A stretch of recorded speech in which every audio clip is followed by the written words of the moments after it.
Hey, what's up? So the topic of the day is crystals.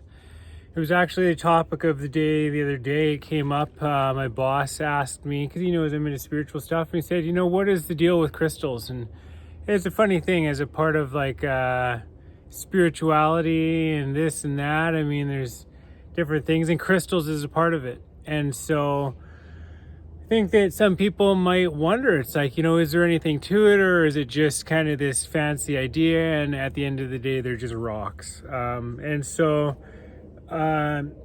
I understand it, it is, so the thing to understand about crystals is that they are essentially the most refined forms of mineral. So say like if all of life, everything is consciousness, and everything has like a sense of awareness, just like other animals and trees and plants and stuff like that. Like, I don't know if you ever heard of that thing. There's like, if you hook a plant up to a polygraph and just think negative thoughts about hurting it or setting fire to it or something, it has like a reaction to it. Like, they are sensitive, responsive, and aware in ways that we typically don't think of them, because it's just not what our interaction is with them a lot of the time, unless you're into all this kind of spiritual stuff, or walk the path, like a shamanistic kind of a path, or whatever it is, or you're just very intuitive,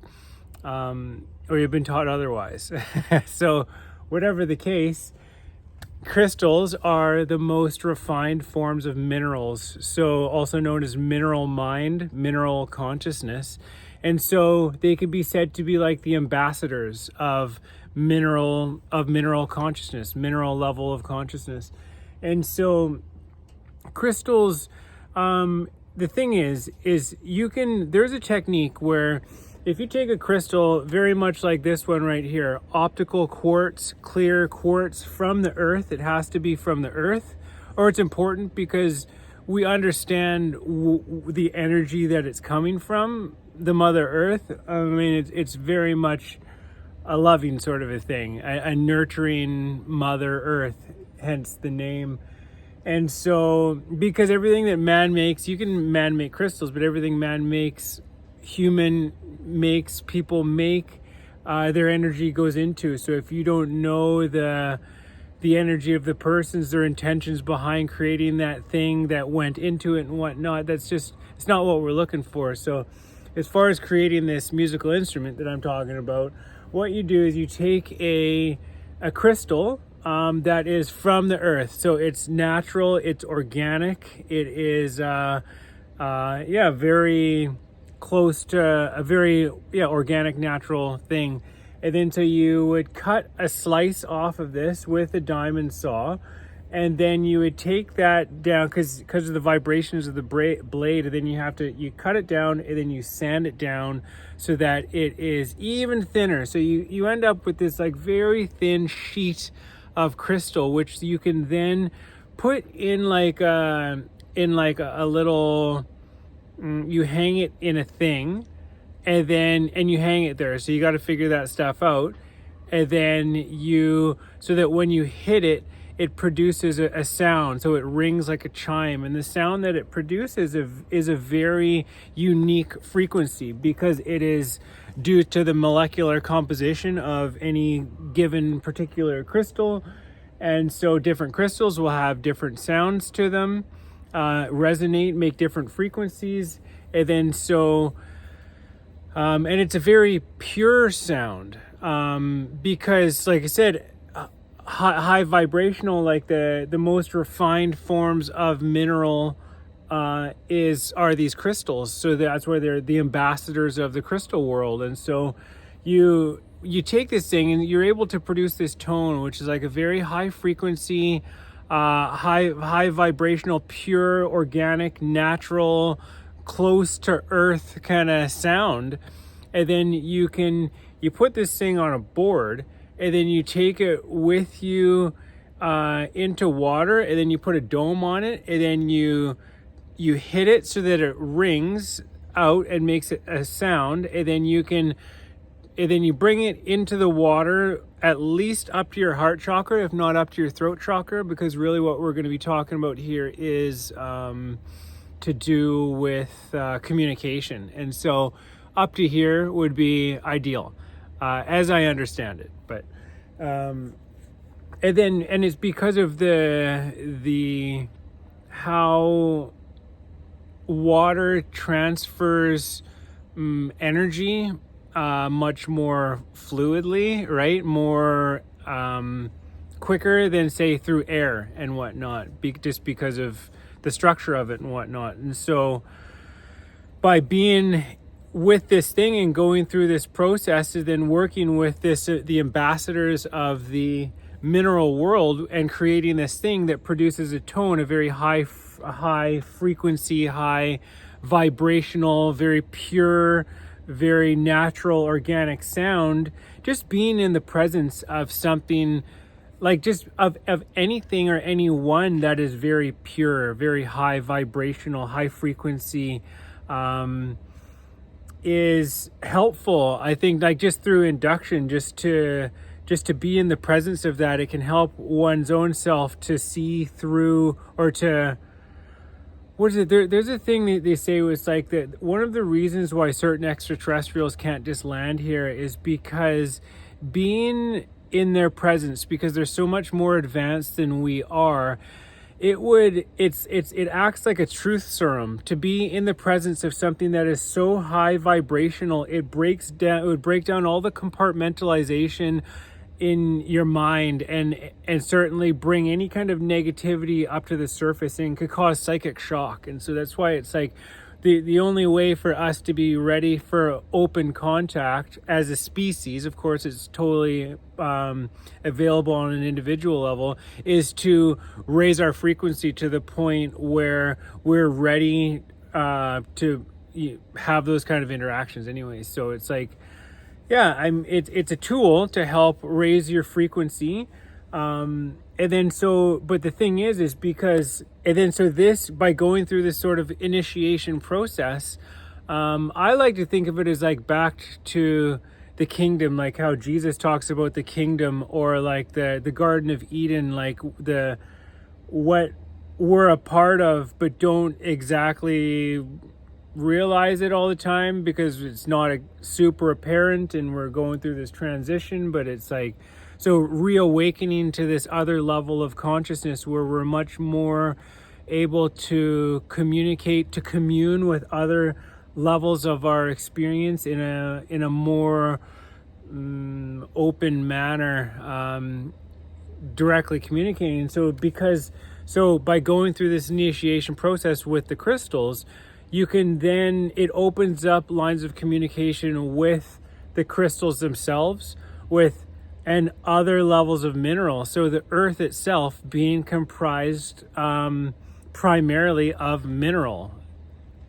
So it's funny, how big of a deal stone and crystal and mineral and that kind of stuff is, and then other planets as well. So it's like this, it is a way to reestablish and open up communication between yourself and directly with Mother Earth, and also with other planets, and then also because there are minerals in the plants, there are minerals in the I know there's a plant around here somewhere, plants, there are minerals in the other animals and whatnot. And so by going through this, you are rekindling this, like I said, reestablishing communications with these other elements that you may not have realized that you could communicate with.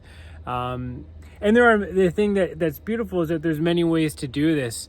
Not everybody is going to go out and seek a big clear quartz crystal or whatever kind of crystal you can find. So you have to find the thing, and then you have to cut it into pieces, and then you have to make the instrument, and then you have to go through the process. So that's not for everybody, but maybe if you're like kind of scientifically minded and you want to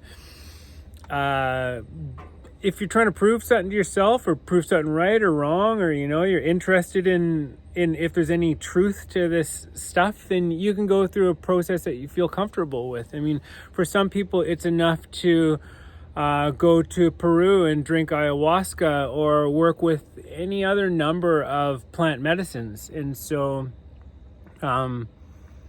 that's that is I would suppose some of the basics of it. They say what I was told is that this is essentially what they used to do at Stonehenge. They would hang in between the big stone, I don't know if they're called menhirs, but like the big stone kind of archways, and they would hang crystals in between these things, and that's a place where there's all of these intersecting ley lines. So it is like a very high energy, like the geometric grid over the earth, the energetic grid, and then it's where it's at an intersection. So then and then also in conjunction with like probably certain days of the year being equinoxes and solstices and different moons and whatnot, that kind of stuff, alignments, planetary alignments, they would then have these different crystals there, and then you could hit them. You could hit one to produce a tone, or you could hit a couple like in succession, or like all at the same time to produce chords, which would then produce completely other sounds, like, as like a chord, like on a piano or guitar or whatever. So then that would once again open up doorways into untold realms. I think if you want to know this kind of stuff, you got to go through that process. And so but probably, just a guess, portals to other places in the earth, portals to other dimensions, portals to other levels of consciousness. Maybe, yeah, it's hard to say, right? But that's the idea. All you have to do is go through the process and make the thing. It's pretty simple. So that's that. Another way to think about it too is that it's just that, like, because at the end of the day, like some people, like for myself, I like wearing jewelry that has natural stones in it. This is an opal, it's very blue. And so the way to understand these crystals and stuff like that is just in terms of light. So the color spectrum, think of it in terms of your chakras. So like red, yellow, orange, green, blue, violet, indigo kind of deal. And so like I believe that's right. And so it's like the color association to one of those places. So whether if you say you get a stone or something like that, and be like, okay, well, I'm choosing to align myself with this type of energy to have a stable blue energy that for myself, I'm going to use this as a permission slip to help me communicate more effectively and whatnot. And that can be done for any of the areas of the body, or of course, like just listening to your intuition or whatever. I mean, but I like the science part of it, right? I like to break it down like that. So it's like, okay, understanding these different things, green for the heart, and then shades a bit above and below it, because it's a spectrum, and it's not like it's just like this green, like, just dot, dot, dot. There's like lots of different types of minerals and stuff like that. So pretty cool. But the thing to remember is that it's like these things. So permission slip is any talisman, any ritual, any object, anything that you do or go through that you essentially use as a tool to feel more comfortable about expressing yourself, and maybe just being, and being in alignment with whatever your truth is, and whatnot, being the fullest expression of yourself and whatever that is. But the important thing to know is that, like, I wear this because I think it's pretty, and that's it. I mean, if I was having an issue with an area like this, and I have in the past, and when you're dealing with something, it's like I will work with whatever medicine is available to me that makes sense, that is natural and pure and organic and unintrusive, that can help to alleviate some of the difficulties that I'm going through. And not to just like entirely rely on it too. Sometimes there's a number of things which lead up to issues that you can be having in different parts of your body all over the place, right? Boom, boom, boom, boom. And so, but yeah, the important thing to remember about permission slips is that it's like you can work with some external object all that you want, and if that helps you, do it. Absolutely. If it aligns with your beliefs and it makes you, and you feel comfortable doing it, do it. Absolutely. Don't do anything that you don't feel comfortable with, or something that just that you don't feel comfortable with, or that you don't believe, or whatever, right? It's not about aligning with other people's beliefs. It's about your own. But the point is that like, no matter what you're doing, the power doesn't come from the amulet. It doesn't come from the stone. It comes from the belief. And so the thing is so you can work with whatever tools or permission slips that you need, rituals, talismans, techniques, anything, whatever it is, yoga.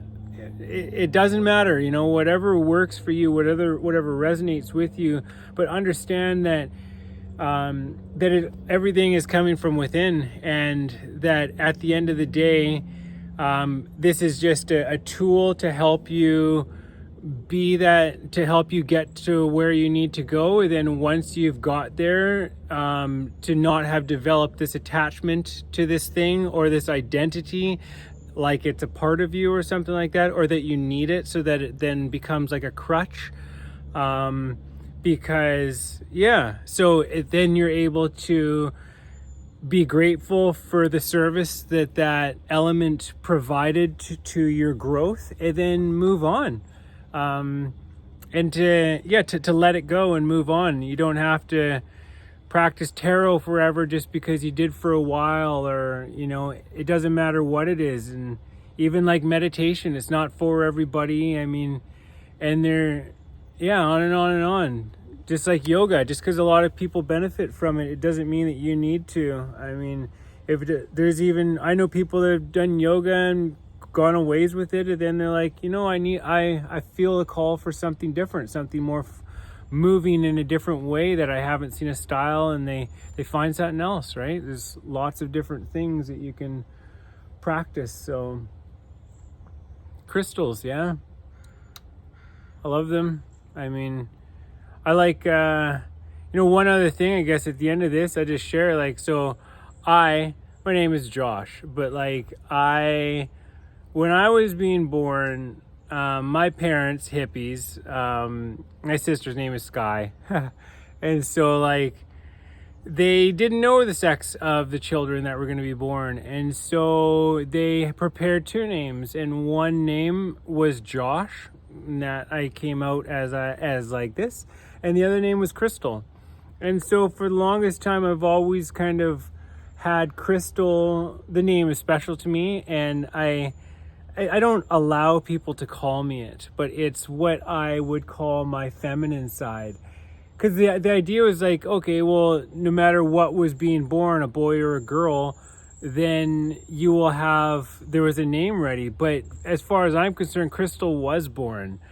Because I'm a man, a heterosexual male, but I also, I'm a lot like my mom. Like my sister is like, I have like girly girls and tomboys and that kind of stuff. Well, my sister essentially took after my dad. She's very similar to him in temperament and a lot of things, but I'm like my mom. I'm like a male version of my mom. And so, I could damn near identify not a woman trapped in a man's body, but I certainly have a strong feminine side to me. I feel it. Yeah, I feel it a lot, and it's funny. And in today's age, you hear about that with like men who feel like they're a woman inside, and it's like I don't feel that. I just recognize the femininity in me, and that I take very strongly after my mother, who was a very feminine woman. And yeah, so it's part of my little story anyways, Crystal. So yeah.